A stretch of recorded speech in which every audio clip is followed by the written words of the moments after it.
സന്തോഷത്തിന് കുറവില്ല. കനത്ത പോളിംഗ് ആണ്. അല്ല, പ്രതീക്ഷിച്ചാണ്. ഇപ്പൊ പെട്ടിയില്ല. ഇനിയിപ്പോ നമ്മള് അങ്ങനെ ചെയ്യും ഇങ്ങനെ ചെയ്യും ഇങ്ങനെയാവും അങ്ങനെയാന്ന് പറഞ്ഞിട്ട് കാര്യമില്ല. പക്ഷെ ഒരു കാര്യം പറയാം, ഞാനീ പോളിംഗ് പ്രതീക്ഷിച്ചാണ്. പോളിംഗ് ഇനിയും കൂടണമായിരുന്നു എന്നുള്ള അഭിപ്രായമാണ്. ഇവിടെ 5 കൊല്ലം MLA ഒരു മനുഷ്യൻ എന്നുള്ളതിൽ എനിക്കുള്ള ആഗ്രഹം.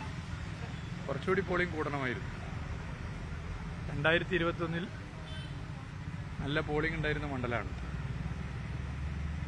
2026 SIR നിങ്ങൾക്കൊക്കെ അറിയാം, പട്ടിക ക്ലീനാക്കി.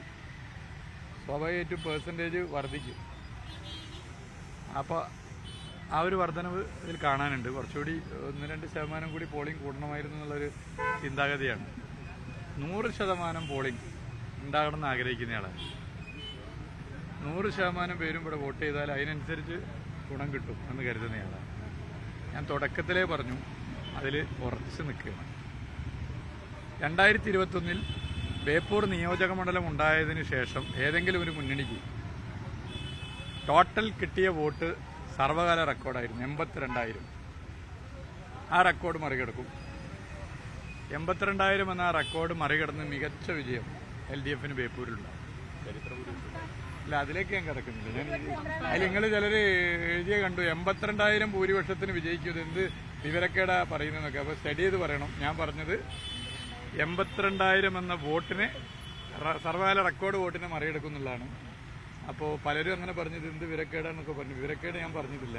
ഞാൻ പറഞ്ഞത് ആദ്യം മുതൽ അവസാനം വരെ ഡോക്യുമെന്റഡ് ആണ്. 82,000+ വോട്ട് നേടി സ്റ്റേറ്റിൽ LDF മികച്ച വിജയം ഉണ്ടാകും. LDF മികച്ച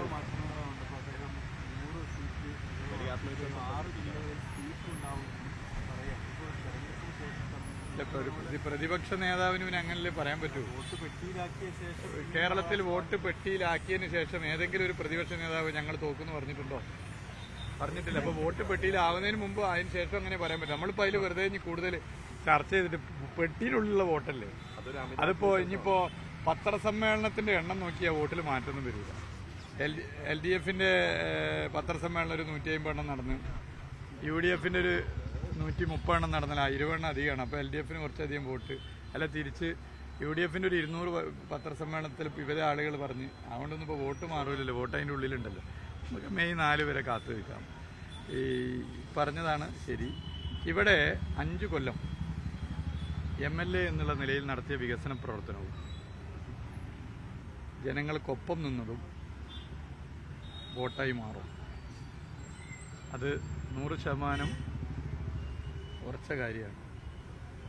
ഞാൻ ഇന്നലെ 215 ബൂത്തുകളിൽ 153 ബൂത്തുകളിൽ നേരിട്ട് പോയ വ്യക്തിയാണ്. അത് വെച്ച് തന്നെ ഞാൻ പറയുന്നത്. ഒരു സംശയം ആർക്കും വേണ്ടതില്ല. പിന്നെ ഇനി എതിർ സ്ഥാനാർത്ഥി ഇങ്ങനെ പറഞ്ഞു, മറ്റേ ഇങ്ങനെ പറഞ്ഞു, എതിർ സ്ഥാനാർത്ഥി ഇങ്ങനെ ആഞ്ഞടിച്ചെന്ന് ചോദിച്ചാൽ ആരും എൻ്റെ അടുത്ത് ചോദിക്കാൻ വരരുത്. ഇത് വ്യക്തികൾ തമ്മിലുള്ള മത്സരമല്ല. അങ്ങനെ ഒരു വ്യക്തിപരമായ ശത്രുത ഞാൻ ഒരാളോടും വെച്ച് പുലർത്തിയിട്ടില്ല.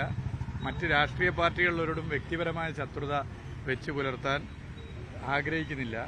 ഇത് ആശയപരമായ സംവാദം. അപ്പോൾ ഇനി എതിർ സ്ഥാനാർത്ഥി എന്ത് പറഞ്ഞാലും അതിന് മറുപടി ചോദിച്ച് നിങ്ങൾ വെറുതെ ദയവ് ഇതിൻ്റെ അടുത്ത് വരണ്ട. ഞാൻ അങ്ങനെ കാണുന്നില്ല. അങ്ങനെ കാണാൻ എനിക്ക് താല്പര്യമില്ല. ഇത് രാഷ്ട്രീയമാണ്.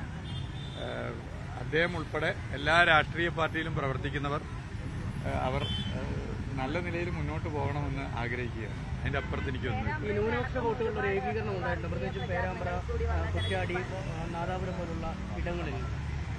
ഇനിയിപ്പോൾ അതൊക്കെ നമുക്ക് വോട്ട് എണ്ണീറ്റ് പറയാലോ. വോട്ട് എണ്ണീറ്റ് പറയാം. നേറ്റിവിറ്റി കാർഡ്, അതുപോലെ പൗരത്വ രജിസ്റ്റർ നടപ്പിലാക്കില്ല എന്ന് പറഞ്ഞ് ഇന്ത്യയിൽ ആദ്യമായി ഒരു സ്റ്റേറ്റ് ഗവൺമെന്റ് വിജ്ഞാപനം ഇറക്കിയത് ഒക്കെ പൊതുവെ മതനിരപേക്ഷ വോട്ടർമാരിൽ ഇടതുപക്ഷ ഗവൺമെന്റിന് അനുകൂലമാണ് എന്നാണ് പൊതുവെ കരുതാൻ സാധിക്കുന്നത്.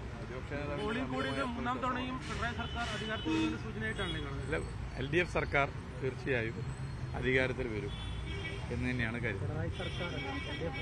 ഞാൻ ഈ 10 കൊല്ലം എപ്പോഴെങ്കിലും 10 കൊല്ലം 2016 മുതൽ എപ്പോഴെങ്കിലും എൻ്റെ പല ബൈറ്റുകൾ എടുത്താണ് ഞാൻ എങ്ങനെയാണ് അതിനെ അഭിസംബോധന ചെയ്തത് നിങ്ങൾക്ക് പരിശോധിക്കും.